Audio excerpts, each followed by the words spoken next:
Okay, so welcome to session 7. This is looking at email management.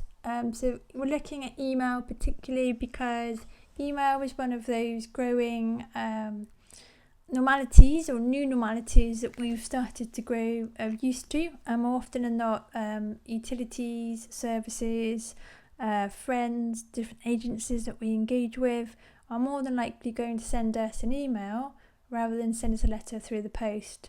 And then there are some advantages to email in the sense that we can retrieve our messages far quicker than we could if we were waiting for a postal letter to come through. So it gives us that immediate access to letters, and it's also a little bit easier to manage because we can hold hundreds of communications in one space. We can identify them quickly and access them whenever we want to. So they're quite good in the sense of the way that we can go back to old communications if we need to, rather than having the physical letters which we might lose when they're hanging around our home. So email is not too different from just having our traditional letter through the post as our letterbox. It's just this is all done from an electronic device. So we're going to look at something called email management, which is the systematic control of the quality and quantity of electronic messages. And the idea behind email management is that it enables us to keep on top of our emails, keep them managed, keep them easy to find, and it also allows us to get access to the emails that are important to us, that we want to read first, rather than those that are less important. And it also enables us to communicate with others as well and produce, fancy emails that that look quite intriguing, interesting for recipients to read. So today we're predominantly going to look at email management. So the first thing I'm going to start with is webmail. So there's two parts to the session. First one, we're going to look at webmail, so accessing our email in the internet browser. And the second part, we'll look at using email clients or applications which we may download onto our devices to access our email. So that's how we're going to structure the session. So if we look at and start with our email address then, our email address is made up of primarily three components. So they're almost like your street address for your home address that you live in now. So the first part of your email address is a unique username. So this is a name which is unique to you. So it could be your name, it could be a word, it could be anything that you want to be known as on your email address. Put in for the first part, so it's equivalent to sort of your street name. You then go at, and then the next part is your email provider, whether that's Outlook, Google, Yahoo, AOL, Rocketmail, wherever it might be. So if you think of email providers as all having a space on the internet, and they've each got space for a post box, a letterbox then for you, which we can sign up to, and we can call our letterbox with our provider anything that we want to. And Outlook will store our letters there, so when we want to access them, that's where we access them, and that's how we know to send, when we need other letters, people to send them to us, we'll send them to that email address. And then .com.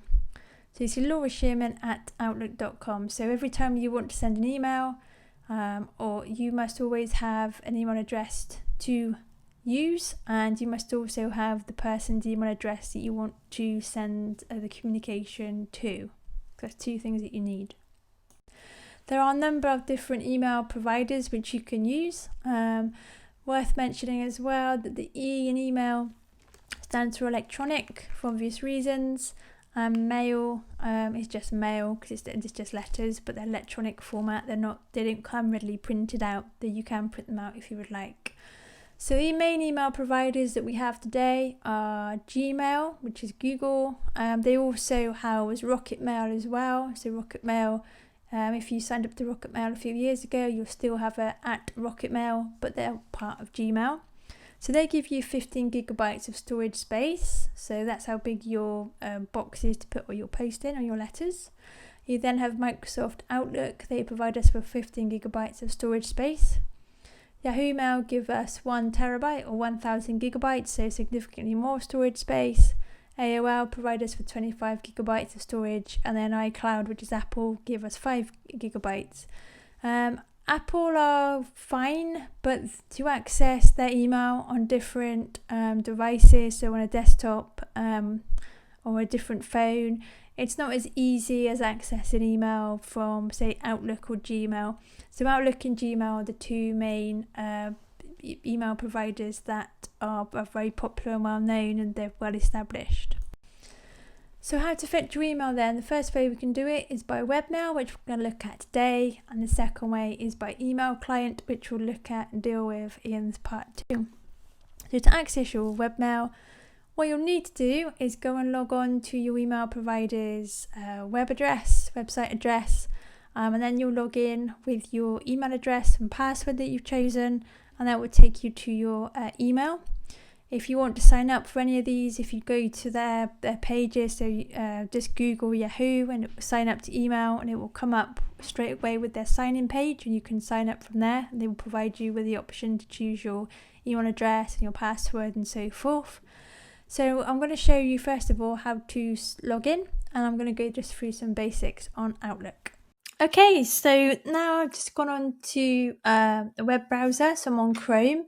And you can see I've got in my bookmarks bar already, I've got Outlook, so this is already here. I just clicked on my Outlook link.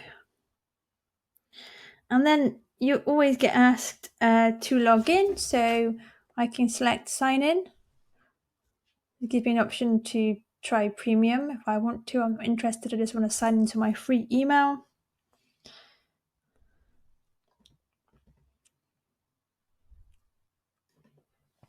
Great, so here's where you just type in your email address that you already set up. So for the purposes of this, I've just set up a nice easy address just to demonstrate email. Next.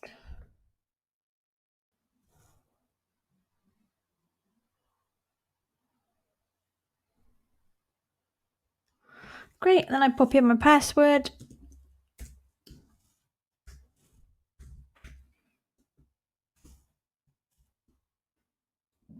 There we go.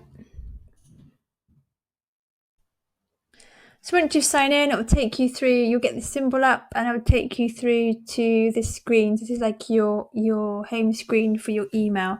So you can see straight away, I've been taken to my inbox. I don't have any emails at the moment. But if I just talk you through what's down the side, so you can see how I've got a favourites bar. So if I click on this drop down arrow, it will show me my favourites. So there it is, not open. I click again, then it opens up all these different favourites. So the favourites are things which I'd like to see and have immediate access to. So I've got my sent items here, my draft emails. I've created a couple of folders here. So anything to do with living with technology, I would put in a folder. Anything from me, I will put myself in a folder. And I've also got a tag or a label here as well called gerontology. So I can move any of my emails which are related to gerontology, I can move them straight to that tag as well. So it's easy that I can just manage the emails and file them away. So you can see here I've got these numbers next to them. So drafts indicate I've got 3 drafts sitting there waiting for me to finish and send. And then I've got 5 emails about me, which I haven't read yet, so that's green. Moving down, you'll see there's a folders, which is in bold. So if I click on this tab, that just keeps everything out for me. So I've got my inbox, I've got my junk email. So that's my junk email, is anything that I've moved to junk myself, or Outlook has moved to junk as well because they've looked at it and decided that it's junk and filtered it in there. Worth mentioning that they do make mistakes, and sometimes they've put in good emails or emails that you want to know about, they mistake them for junk. So if someone says, oh, I've sent you an email and you can't find it, check your junk folder. I've got my drafts, that's my emails I haven't quite finished working on. Got my sent items, so that's a list of my emails that I've sent. deleted items, anything that I've deleted, and if I want to recover them, I can. And I've got things which I finish with, they're in my archive. I've got a notes tab, so that allows me, if I click on there, I can make notes in this space if I want to. Then I've got something called conversation history, so I don't have anything here. So conversation history is where if I send you an email, you reply to my email, that's a conversation because it's you're responding directly to my email. That's two of us talking. So that's just basically if we want to see a thread. So what did I send first of all? Then what did you say back? Then I emailed you back again. What did you say back to that? So it's like you can just sort of follow that. I've got another folder, education, my name, living well with tech, Microsoft, and I've got an option there to put in a new folder if I want to. So I'll show you this as we go. On the bottom, I've also got groups. So any groups I've set up will also appear here as well. So those are the basics of your email login sign-in screen.